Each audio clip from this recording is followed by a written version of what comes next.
De Massamiel au moulin de sa vie. Nous allons vivre cette deuxième apparition de la dame à Bernadette du 14 février 1858, proposée par Monseigneur Francis Trochu.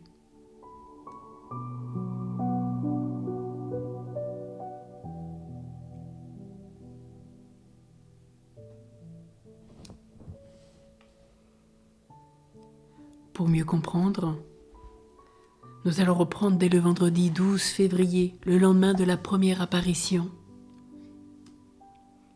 Au matin, Bernadette Soubirous revint paisiblement à l'école des sœurs. La veille au soir et le matin même, Jeanne Abadie n'avait pas su garder sa langue. Et nombre de ses petites amies, rue du Bourg et rue des Petits Fossés, connaissaient déjà l'extraordinaire aventure. Plusieurs écolières avertirent Bernadette qu'elle ferait bien d'en dire un mot à une religieuse, présente à ce moment sur la cour de récréation. « Mais je ne sais pas parler français, » objecta Bernadette. « Racontez cela, vous autres, à sœur Damien. » Alors, se complétant l'une par l'autre, les écolières rapportèrent le peu qu'elles savaient, interrompues ici ou là par Bernadette, qui, saisissant bien des mots, rectifiait. « Je n'ai pas dit cela, mais ceci. » Spontanément se manifestait chez elle le souci de la vérité et de l'exactitude. L'enfant était totalement sincère. Sœur Damien n'en douta pas un instant. Toutefois, crainte d'une illusion, elle crut prudent de donner ce conseil. « Ma petite Bernadette, ne parle pas de cela, on se moquerait de toi. » Sœur Damien jugeait dans sa courte sagesse que cette écolière arriérée, entrée à l'école depuis une quinzaine seulement, manquait d'autorité pour accréditer un fait aussi merveilleux auprès des compagnes plus jeunes qu'elle, dont plusieurs déjà la traitaient de menteuse. La fillette du pharmacien, Sophie Paillasson, âgée de 9 ans, se montra la plus acharnée parmi les opposantes. D'un geste irréfléchi, qu'elle regrettera plus tard amèrement, elle accueillit le récit de Bernadette par un soufflet. Ce vendredi matin, au sortir de la messe, les frères de l'instruction chrétienne de Plohermel, qui dirigeaient l'école communale des garçons, avaient eu vent de l'histoire. Ils ne tardèrent pas à être plus pleinement renseignés. « J'avais dans ma classe Jean-Marie Soubirous, frère de Bernadette, » attesta frère Léobard Bourneuf. La première apparition eut lieu un jeudi. Le lendemain matin, lorsque Jean-Marie vint en classe, je lui dis « Dites donc à votre sœur que je serais bien aise de la voir. » Et Bernadette vint le même jour, dans l'après-midi. Elle me raconta ce qui s'était passé à la grotte. Il est inconcevable une rumeur ayant trait à une vision ne fût pas venue dès les premières heures du vendredi aux oreilles du clergé paroissial. Quoi qu'il en soit, le lendemain déjà du 13 février, bien qu'il y eût une affluence au confessionnal de l'abbé Pomian à cause des 40 heures d'adoration, Bernadette, conseillée sans doute par sa mère ou par les sœurs, s'y présenta elle-même. C'était vers la fin du jour. Elle conta au prêtre ce qui lui était arrivé à Massabielle. À ce récit, le confesseur n'opposa aucune réflexion, aucune objection. À cette petite indigente qui lui confiait en son patois une chose si bouleversante, il demanda seulement l'autorisation d'en dire un mot à monsieur le curé. Elle ne s'y opposa point. Il en fut donc question le soir au presbytère. L'abbé Pomian exposa le fait sans prendre parti.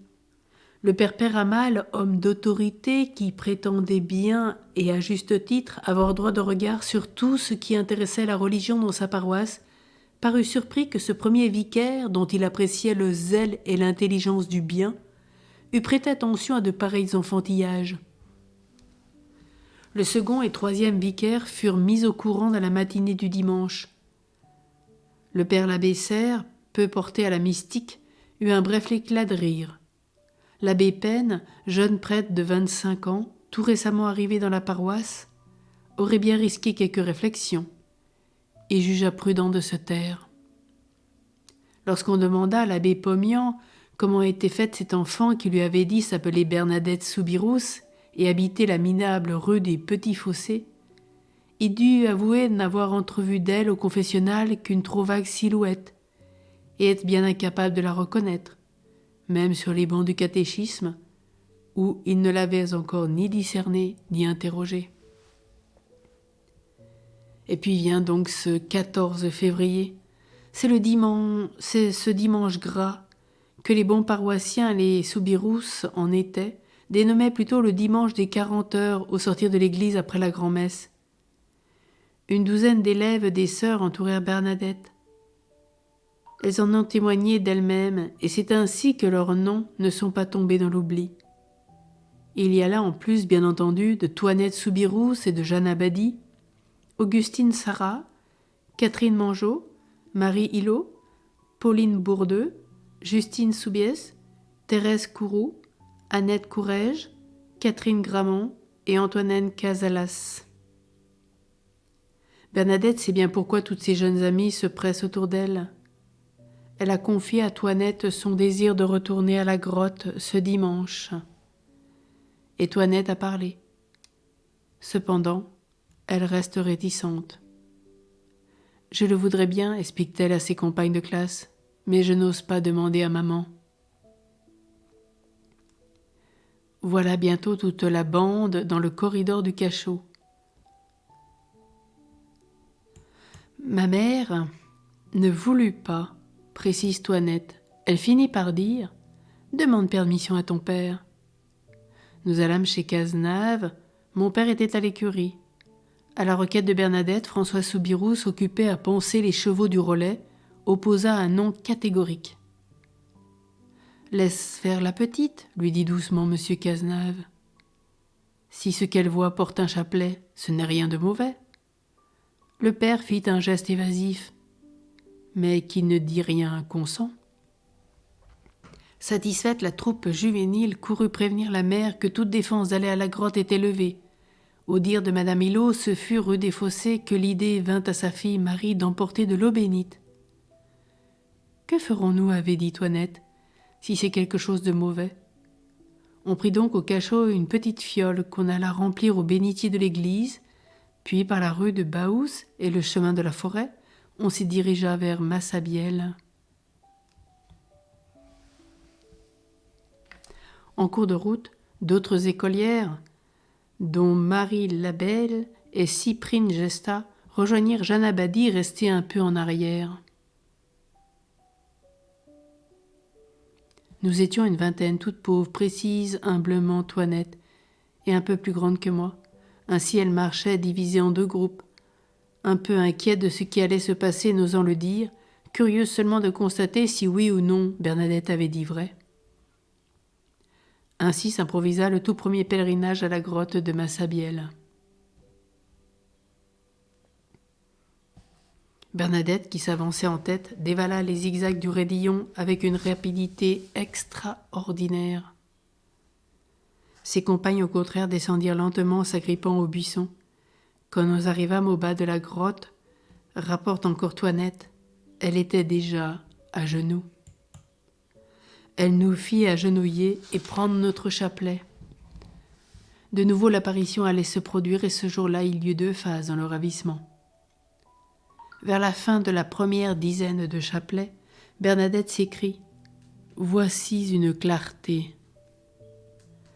Puis, un instant silencieuse, elle reprend à voix haute, s'imaginant que ses compagnes sont favorisées de la même vision. Voyez-la, elle a le chapelet autour du bras.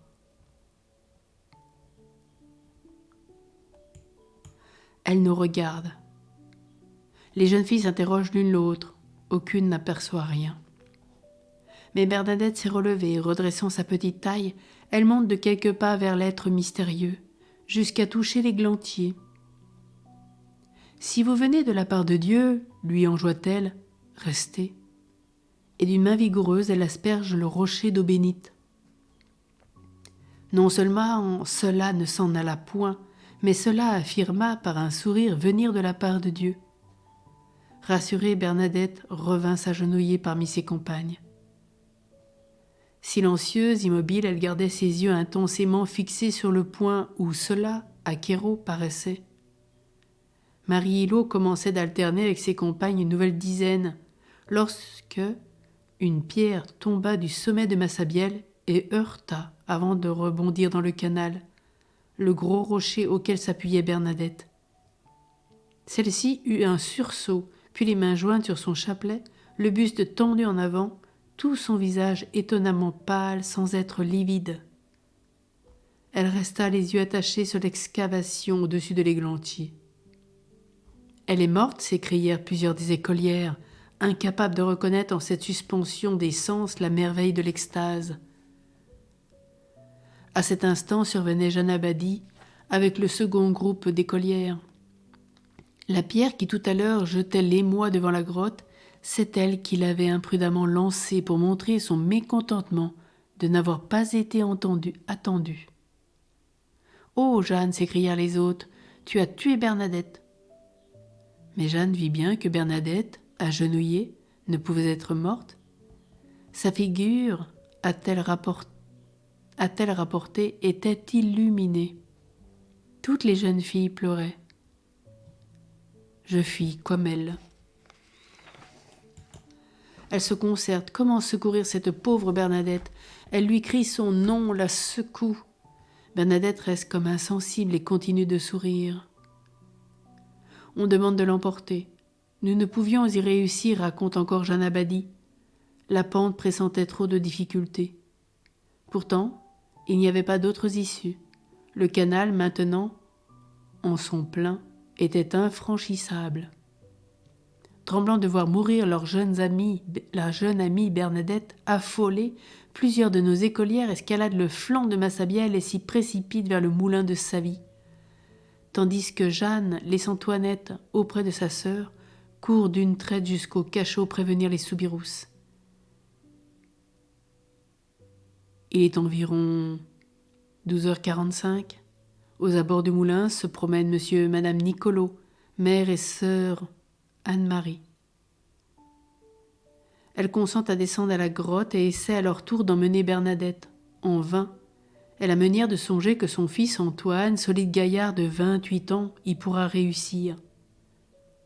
Les deux femmes retournent au moulin, où Antoine s'apprête pour aller au bourg fêter le carnaval. En sa toute franche simplicité, voici son tragique et magnifique témoignage. Bernadette Soubirous, me dirent-elles, est à la grotte de Massabielle. Nous ne savons pas ce qu'elle voit. Nous ne pouvons pas l'en tirer. Viens nous aider. Tête nue et sans veste, je suivis aussitôt ma mère et ma tante, et par le mauvais petit chemin, je descendis à la grotte. J'y vis en arrivant 3 ou 4 pauvres petites filles, Toinette Soubirous et Bernadette. Celle-ci était à genoux, blême, les yeux très ouverts arrêtés vers la niche. Elle avait les mains jointes et le chapelet entre les doigts. Des larmes coulaient des 2 yeux. Elle souriait et avait un visage beau, plus beau que tout ce que j'ai vu. J'eus peine et plaisir à la fois, et toute la journée, j'avais le cœur touché en y pensant. Je demeurai quelque temps immobile à la regarder. Les filles étaient comme moi, ma mère et ma tante ravies aussi. Malgré son sourire, j'avais peine comme elle était si blême. Je m'approchai enfin parce que ma mère me dit « Prends-la et nous allons l'emmener chez nous ». Je la pris par le bras droit. Elle résistait pour demeurer. Ses yeux restaient collés en haut. Pas un gémissement. Mais après la résistance, une respiration un peu pressée. Je la relevai par un bras et puis par l'autre. Ma mère prit un bras. En la relevant, je lui essuyai les yeux et je lui mis la main dessus pour l'empêcher de voir. J'essayais aussi de lui faire courber la tête, mais elle la relevait et rouvrait les yeux avec le sourire. Il y eut grand-peine pour lui faire gravir le sentier. Ma mère tenant une main et moi l'autre, nous deux tirant en avant, et ma tante et les filles venant après. Elle faisait effort pour descendre, sans cependant parler. Il fallait être vigoureux pour l'entraîner, tout seul, bien que très fort. J'y aurais eu un grand travail. En montant, le visage de Bernadette demeura blême et les yeux également ouverts et fixés en haut. Arrivé au plateau, je suais. Nous descendîmes par le chemin du bois jusqu'au moulin, conduisant l'enfant, la même chose, ma mère et moi.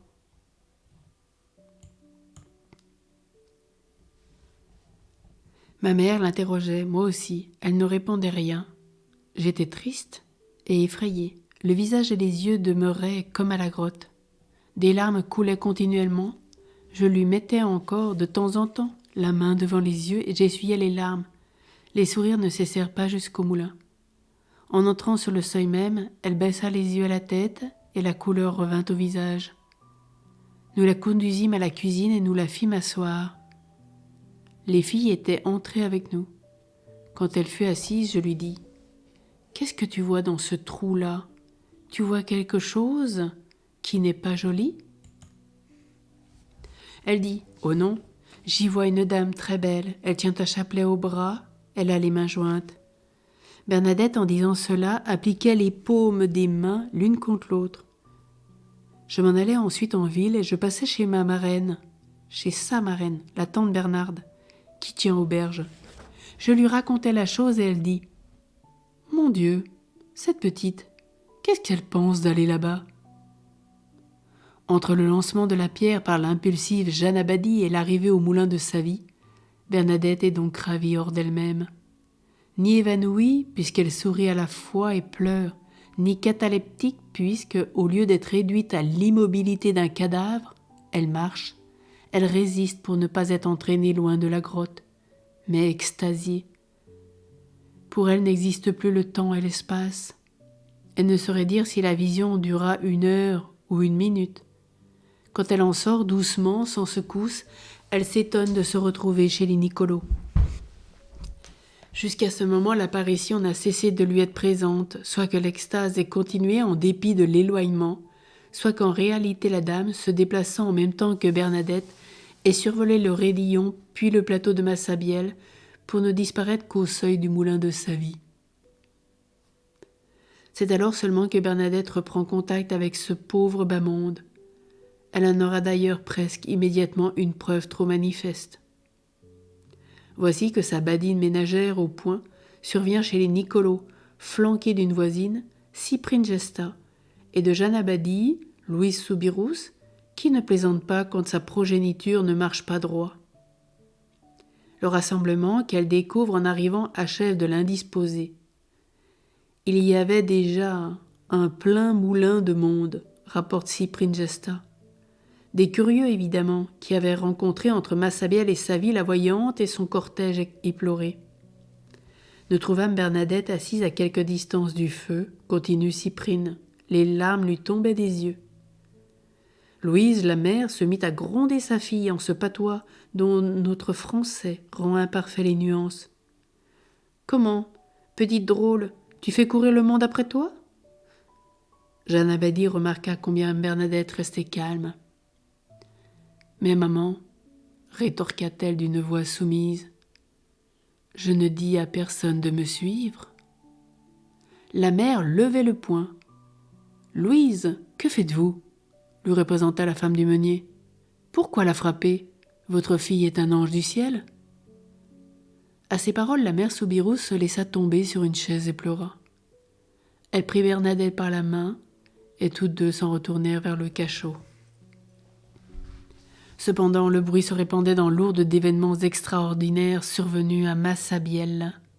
D'autant plus qu'il y avait un peu partout, en cet après-midi de dimanche gras, un mouvement inaccoutumé, les réjouissances ayant attiré bien des gens des fermes et des bourgades alentours. Déjà avant midi, la suite assez nombreuse de Bernadette avait été fort remarquée par toutes les personnes qui virent ces jeunes filles pleines d'animation, aux allures vives, à la démarche décidée. Dans la soirée, ce fut bien autre chose. À l'auberge où les buveurs étaient nombreux, Antoine Nicolo avait parlé. Les écolières en avaient fait autant dans leur famille. Avant la nuit, à 6 kilomètres de Lourdes, le curé d'Ormex et sa gouvernante percevaient les premiers échos de ces nouvelles étranges apportées par Jacquette, Pou et Marie et Antoinette Primou, qui avaient croisé en route vers le moulin de sa vie Bernadette et son escorte en larmes. Il en fut de même dans bien d'autres bourgades.